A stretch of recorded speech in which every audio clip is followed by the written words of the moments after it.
중국의 공산당 기관지 환구시보에서는 미국의 바이든 대통령이 지난달 서명한 인플레이션 감축 법안을 마련해 한국에서 생산한 전기차를 보조금 지원 대상에서 제외한 것을 비꼬면서 미국이 한국에 등에 칼을 꽂고 굳건했던 경제동맹이 산산조각이 났다고 전했습니다. 그러면서 윤석열 대통령이 미국과의 경제교류를 적극 추진해왔는데 오히려 큰 함정이 됐다고 평가했습니다. 한국인으로서 천불이 날 수밖에 없는 기사 내용인데요. 지금까지 한국은 동맹이라는 이유로 반강제적인 미국의 정책에도 큰 불만 없이 받아들였으며 한국 산업계의 중추인 반도체는 물론이고 배터리와 전기차까지 미국 내 투자를 약속했지만 바이든 정부는 배려는커녕 한국의 뒤통수를 노리면서 전 세계적으로 엄청난 파장을 불러오고 있습니다.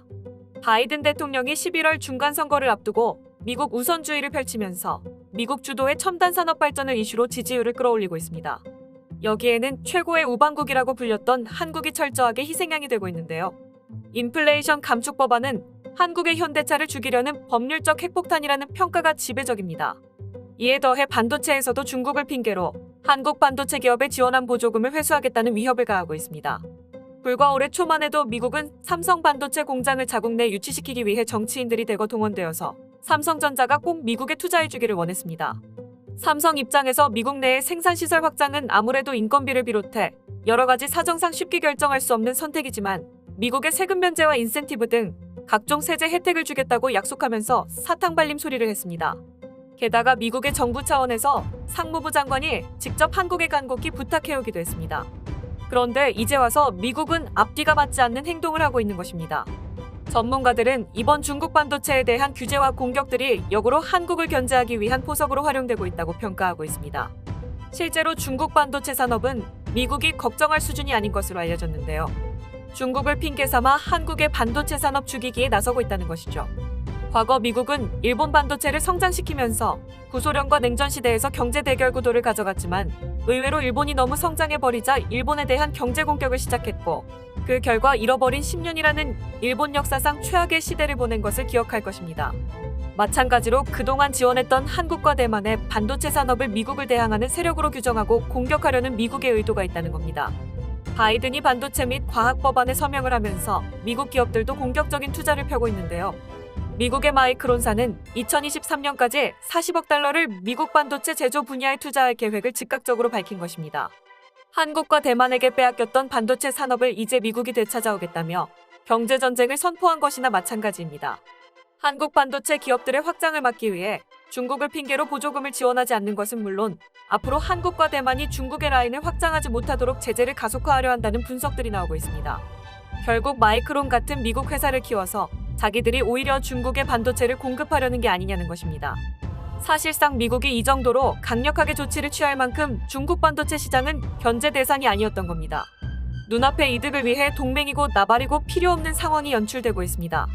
이런 사태에 대해서 미국 정치인들조차 강력하게 비판을 가하고 있는데요. 특히 조지아주 주지사는 바이든 정부가 삼성전자와 현대차에게 불이익을 주는 것은 제정신이 아니라며 비판의 목소리를 높였습니다. 일부 의원들 또한 동맹을 대상으로 이런 짓을 하는 건 미친 짓이라며 다시는 미국에 투자하지 않을 것이라고 비판했습니다. 미국 메릴랜드 주지사 레리 호거는 한국은 세계에서 미국과 메릴랜드의 가장 중요한 동맹이자 무역 파트너라고 강조하면서 한미 간에 상생하는 방향으로 무역이 흘러가야 한다는 취지의 발언을 수차례 강조했습니다. 전 세계 외신들조차 미국이 한국의 뒤통수를 쳤다는 것을 집중 보도하며 적지 않은 충격이라는 보도를 하고 있습니다. 바이든의 동맹국을 무시하는 정책은 결국 미국의 부정적인 효과를 가지게 되고 동맹의 신뢰를 저버린다는 비판을 피하지 못할 것입니다. 미국은 경제력이 자신들의 생각보다 더 크게 발전하는 나라에 대해서는 동맹이든 적국이든 찍어 누른다는 얘기가 있습니다. 실제로 현재 미국은 경제 분야에서 한국이 우방국이 아니라는 것을 이번에 확실히 보여주고 있습니다. 이에 삼성전자도 유럽이나 인도 등 기타 국가의 생산 라인을 확충하고 미국의 생산 비중을 줄일 수 있다는 계획을 언론사에 흘리고 있는데요.